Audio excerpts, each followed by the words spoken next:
Jadi Pak, saya lihat ada buku anak, tapi tulisannya tuh buku anak non-fiksi naratif.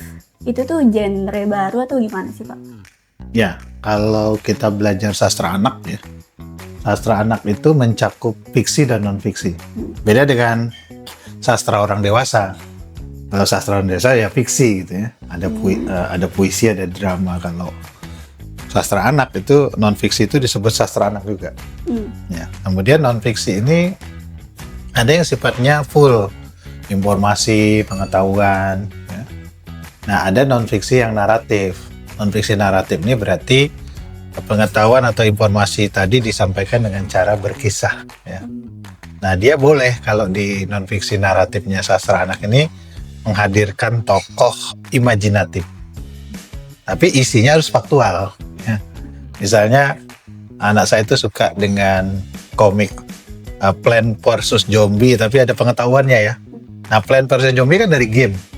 Diambil karakternya, nah itu digunakan dalam buku non-fiksi tapi naratif ya, termasuk mungkin ada buku yang menggunakan karakter Angry Bird atau karakternya Disney tapi dia Mickey Mouse misalnya, tapi isinya pengetahuan.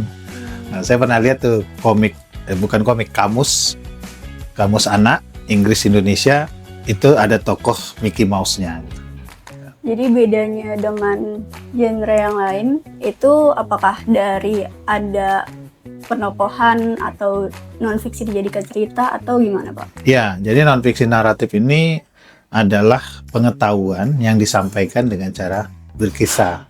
Nah, untuk berkisah itu kadang menggunakan tokoh kan, menggunakan latar, menggunakan alur. Nah, ada juga non-fiksi naratif yang modelnya itu seperti biografi ilmuwan misalnya. Nah, itu dituliskan dengan cara bercerita, termasuk ada dialog-dialog yang merupakan dialog istilahnya dialog rekayasa kan, tapi dia ceritanya memang begitu faktual, tapi dialognya karena tentu misalnya ilmuwannya sudah dulu seabad yang lalu gitu ya, nah, kita merekonstruksi dialognya. Nah, itu namanya non-fiksi naratif. Naratif itu penting di cerita anak ya Pak? Ya jelas, karena bukan hanya cerita anak, sebenarnya manusia, tidak ada manusia yang tidak suka dengan cerita kan gitu ya. Biasanya orang lebih mudah mencerap sesuatu itu dengan kisah, dengan cerita. Maka munculnya genre atau genre dari non-fiksi naratif, kalau disebut genre ya itu karena memang ingin membuat pengetahuan itu dikemas dengan kisah-kisah gitu. Kalau mau tahu lebih banyak tentang buku anak bergenre non-fiksi naratif ini bisa belajar di mana Pak? Ya, salah satunya Penprint. Institut Penprint itu selalu mengadakan pelatihan buku anak ya. Buku anak berjenjang, kemudian buku non-fiksi naratif termasuk ya. Kemarin juga kita buat buku non-fiksi juga untuk jenjang khusus ya, misalnya B1, B2.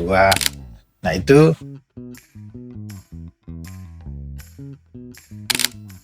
jadi bagi teman-teman yang ingin mengetahui lebih dalam tentang sastra anak bergenre non-fiksi naratif bisa ke website Penprint www.institutpenprint.id.